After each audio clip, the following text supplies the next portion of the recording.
تو آخر میں ایک بڑی خوشخبری آپ کو سنانے والا ہوں کہ دربار عالیہ کھڑی شریف میاں محمد بخش صاحب رحمۃ اللہ تعالیٰ علیہ، وہاں سے ایک اعلامیہ جاری ہوا ہے.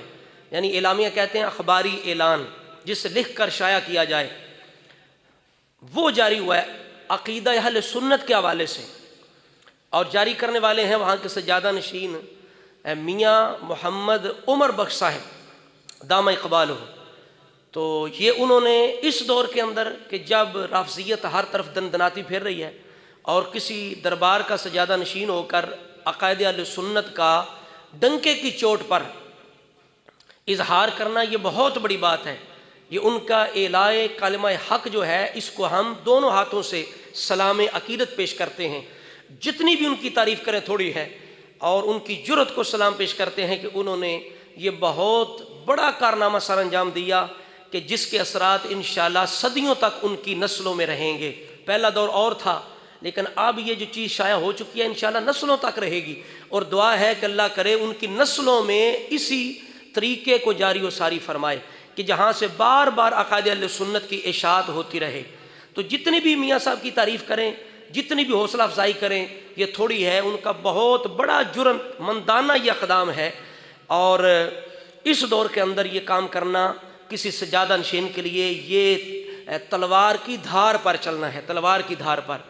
تو اب دیکھیے انداز دیکھیے، دل ٹھنڈا ہو جاتا ہے، اور پوری طرح اس اعلامیے پہ اہل سنت کا رنگ غالب ہے. اب سنیے، ایمان تازہ ہو جائے گا. کہتے ہیں یہ اعلامیہ دربار عالیہ رومی کشمیر عارف کھڑی میاں محمد بخش صاحب رحمۃ اللہ علیہ کی تعلیمات کی روشنی میں پیرا شاہ ہاؤس کھڑی شریف سے جاری کیا جا رہا ہے. حضرت میاں محمد بخش صاحب نظریات میں راسخ العقیدہ اہل سنت و جماعت، فقہی مسائل میں مقلد حنفی اور طریقت میں قادری تھے. اگرچہ آپ کا دور حیات تاجدار بریلی امام اہل سنت امام احمد رضا خان بریلوی، سبحان اللہ کیا بات ہے، سے پہلے کہے، تاہم اس بات کی وضاحت ضروری ہے کہ تاجدار کھڑی انہی نظریات کے حامل و مبلغ تھے جن نظریات کے حاملین کو ہمارے دور میں بریلوی کہا جاتا ہے. آج کل پیروں کو بڑی تکلیف ہے بریلوی سے، لیکن دیکھیے یہ عمر بخش قادری صاحب کی یہ بہت بڑی ہمت ہے، اور یہ میں سمجھتا ہوں کہ خاص یہ فیض ہے میاں محمد بخش صاحب رحمۃ اللہ علیہ کا، بلکہ زندہ کرامت ہے. میں سمجھتا ہوں محمد عمر بخش صاحب نے جو یہ کام کیا ہے، یہ ان کی کرامت جو ہے، میں سمجھتا ہوں کہ یہ جو کام کیا ہے میاں محمد عمر بخش صاحب نے، یہ اصل میں میاں محمد بخش صاحب رحمۃ اللہ علیہ کی کرامت ہے جس کا ظہور میاں عمر بخش صاحب سے ہوا ہے. تو کہتے ہیں ہم بریلوی نسبت کو ذریعہ نجات سمجھتے ہیں، اور نجات سمجھتے ہوئے پوری ایمانی قوت سے اس بات کا اظہار کرتے ہیں کہ مسل کی اعتبار سے برصغیر میں ہماری پہچان اہل سنت و جماعت بریلوی ہے. اللہ اکبر، سبحان اللہ. آگے کہتے ہیں پھر جو عقائد ہیں اسلام کے، جو مشہور عقائد ہیں پکے، ان کو بیان کرتے ہیں. رسول اللہ سب سے افضل ہیں، اور آپ آخری نبی ہیں، بے مثل و بے نظیر ہیں، اور اسی طرح نورانیت پر ہمارا ایمان ہے. آپ اللہ کی عطا سے غیب دان ہیں. حیات النبی کا جو عقیدہ ہے اس پر ہمارا ایمان ہے. حضور شفیع امم ہیں. ہمارا عقیدہ ہے کہ اعلان نبوت سے پہلے بھی آپ نبی تھے. ہم جمہور اہل سنت کے جو موقف ہے اس کے مطابق معراج جسمانی کا عقیدہ رکھتے ہیں. حضور کے تمام اصحاب، مہاجرین و انصار، فتح مکہ سے قبل بعد میں ایمان لانے والے سب سے محبت رکھتے ہیں. یعنی حضرت امیر معاویہ سے بھی محبت رکھتے ہیں، حضرت ابو سفیان سے بھی محبت رکھتے ہیں، چونکہ بعد میں حضرت معاویہ تو خیر پہلے ایمان لے آئے تھے، لیکن حضرت ابو سفیان دیگر جتنے صحابہ نے فتح مکہ کے موقع پر یا بعد میں جو ایمان لائے، کہتے ہیں سب سے محبت رکھتے ہیں، سب کا ادب و احترام اور تعظیم کرتے ہیں. یہی اہل سنت کا مزاج ہے کہ محبت بھی سب سے ہوگی، محبت بھی سب سے.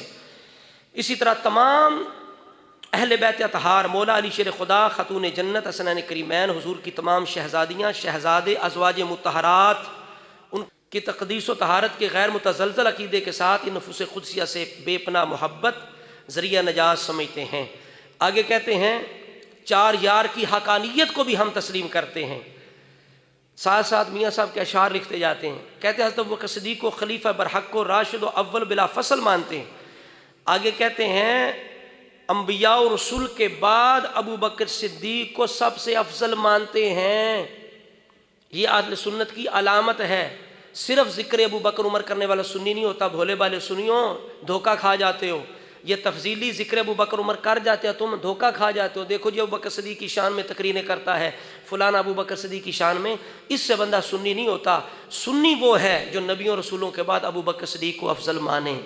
تو یہ عقیدہ بھی میاں صاحب کا بھی ہے، اور عمر بخش صاحب جو ہیں وہ بھی اس اعلامیہ میں اس عقیدے کو جاری کر رہے ہیں۔ تو یہ بڑی عظیم بات ہے، جتنی بھی اس کی تعریف کی جائے تھوڑی ہے۔ صحابہ کرام اہل بیت اطہار ہماری عقیدوں کا مرکز ہیں، ان میں سے کسی ایک بھی مقدس ہستی کی اشارے یا کنائے میں توہین، تنقیص، بے ادبی یا طعن کرنے والے، ان سے بغض رکھنے والے سنت سے اہل سنت سے خارج ہیں، وہ سنی نہیں ہیں۔ اسی طرح مولا علی شیر خدا کے بارے میں عقیدہ اہل سنت بیان کیا گیا کہ ان کی ہم شان کی اولیت کی، اور اسی طرح ان کے سابق ہونے کی، ان کے جو کمالات ہیں ان کے ہم بالکل تسلیم کرنے والے ہیں، اور مولا علی سے بغض رکھنے والے کو بھی ہم اہل سنت سے خارج اور منافق سمجھتے ہیں۔ اسی طرح کر کے صحیح العقیدہ سادات ہمارے سروں کے تاج ہیں۔ صحیح العقیدہ سادات، یہی وہ بات ہے، یہی وہ بات ہے جس پر لوگ جناب کہتے ہیں انہوں نے توہین کر دی، تو ہم بھی یہی کہتے ہیں کہ صحیح العقیدہ سادات، کچھ بد عقیدہ سادات بھی ہیں، تو کہتے ہیں صحیح العقیدہ سادات ہمارے سروں کے تاج ہیں۔ ان سے محبت کی ان سے محبت ایمان کی نشانی، ان کی دل و جان سے عزت و احترام، تعظیم و ادب وسیلہ نجات، ان کے در کی نوکری خوشبختی کی علامت سمجھتے ہیں۔ کہتے ہیں درج بالا عقائد و نظریات کا ماخذ تائیدار کھڑی حضرت میاں محمد بخش صاحب رحمۃ اللہ علیہ کی کتب ہیں۔ آپ نے ساری زندگی انہی عقائد پر گزاری، انہی کا پرچار کیا۔ یہ اعلامیہ اہل سنت و جماعت کے لیے بالخصوص تائیدار کھڑی کے عقیدت مندوں، دربار عالیہ کھڑی شریف کے مریدین، خلفاء کے لیے جاری کیا گیا، تاکہ سند رہے۔ جو شخص ان عقائد و نظریات کے خلاف عقیدہ رکھے، ہم اس سے برات و بیزاری کا اعلان کرتے ہیں۔ جیو بھائی جیو، نام عمر ہے نا، پھر عمر کا کمال تو ہوتا ہے نا، عمر نام کی برکت ہوتی ہے نا، جہاں عمر لکھ دیا جائے وہاں اس جگہ کے قریب بھی شیطان نہیں بھٹک سکتا۔ تو یہ میں سمجھتا ہوں کہ نام عمر کا کمال ہے، یہ حضرت عمر کی بھی کرامت ہے، حضرت میاں محمد بخش صاحب رحمۃ اللہ علیہ کی بھی کرامت ہے۔ من جانب جانشین رومی کشمیر جگر گوش عارف کھڑی صاحبزادہ میاں محمد عمر بخش قادری سجادہ نشین مرکزی دربار عالیہ کھڑی شریف، یہ اعلامیہ جاری ہوا ہے، اور یہ بہت بڑی بات ہے۔ اس طرح ہر جتنے بھی یہ سجادہ نشین ہیں انہیں یہ استقامت کا، جرأت کا مظاہرہ کرنا چاہیے، اور اہل سنت کے عقائد کا اسی طرح پرچار کرنا چاہیے۔ ہم پھر آخر میں جتنا بھی خراج تحسین پیش کریں میاں عمر بخش صاحب دامت برکاتہم العالیہ کو، وہ تھوڑا ہے۔ اللہ تعالیٰ آپ کو مزید استقامت ہمت عطا فرمائے، اور آپ کی شریروں کے شر سے حفاظت فرمائے، اور آپ کی نسلوں میں اسی طرح اہل سنت کے عقیدے کا پرچار جو ہے اللہ تعالیٰ وہ جاری ساری فرمائے۔